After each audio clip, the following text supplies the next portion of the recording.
हर हर महादेव आप सभी को। आज हम शीतला अष्टमी के बारे में बात करेंगे जो इस साल 2024 में 1 अप्रैल को पड़ेगी। तो हमें इसमें कैसे पूजा सेवा करनी है, माता रानी को हमें कैसे प्रसन्न करना है, इससे हमें क्या मिलता है, क्या फ़ायदा होता है, किस प्रकार से हमें पूजा सेवा करनी चाहिए। तो चलिए आज हम उसके बारे में बात करते हैं। शीतला अष्टमी ये होली के 7 दिन बाद मनाई जाती है। इस दिन हम माता शीतला की पूजा सेवा करते हैं, भक्ति करते हैं। आपको किस प्रकार से पूजा करनी चाहिए माता शीतला की? माता शीतला को हम ठंडे का भोग लगाते हैं। इसके लिए हम 31 मार्च को ही भोजन तैयार कर लेंगे। जो लोग पूजा सेवा करते हैं, हर घरों में माता रानी की पूजा होती है, काफ़ी लोग करते हैं। जो लोग नहीं करते उनको भी माता रानी की पूजा करनी चाहिए। माता आपको निरोगी काया देती है, आपको स्किन से रिलेटेड जो भी परेशानी होती है उससे माता बचाती है, बच्चों की रक्षा करती है, सुरक्षा करती है। जो छोटे बच्चे होते हैं उनको चिकन पॉक्स जैसी समस्या कभी नहीं होती अगर आप माता रानी की सेवा करते हैं तो उसमें राहत मिलती है, उससे बचाव होता है। तो आपको माता रानी की सेवा के लिए 31 मार्च को भोजन बनाना है। वो भोजन हम दूसरे दिन 1 तारीख को 1 अप्रैल को माता रानी को प्रसाद रूप में चढ़ाएंगे।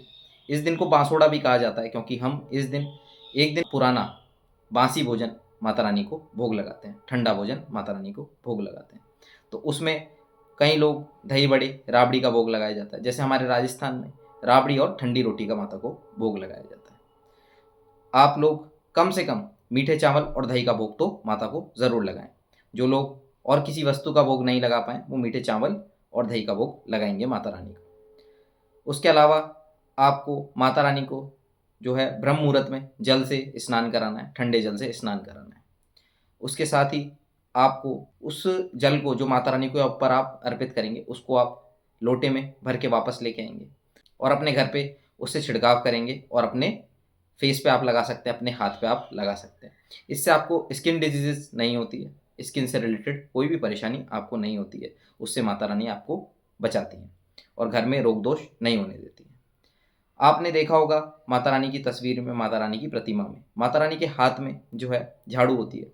तो इस दिन आपको झाड़ू ज़रूर खरीदनी है। माता की आपने कथा भी सुनी होगी, तो उस कथा में कुमार का जिक्र होता है। तो आपको कुमार को जो मटके बनाता है उनको दान देना है। आप जैसे कुछ खाने की वस्तु दान दे सकते हैं, कई लोग पैसे भी दान दे सकते हैं। और माता की जो सवारी है वो गधा होता है। तो आप गधे को इस दिन जहाँ भी अगर आपको गधा दिखता है तो उसे गुड़ ज़रूर खिलाएं।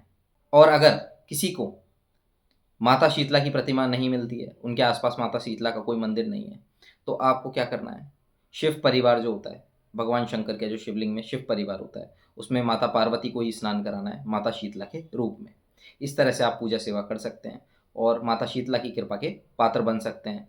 माता को भोग लगा सकते हैं और माता की कृपा के पात्र बन सकते हैं। माता आपके ऊपर अपना वरद हस्त रखेगी, रोग दोष से आपको बचाएगी। आपको स्किन से रिलेटेड कोई भी परेशानी नहीं होती अगर आप माता की सेवा करते हैं तो। इसी प्रकार से माता की सेवा करें।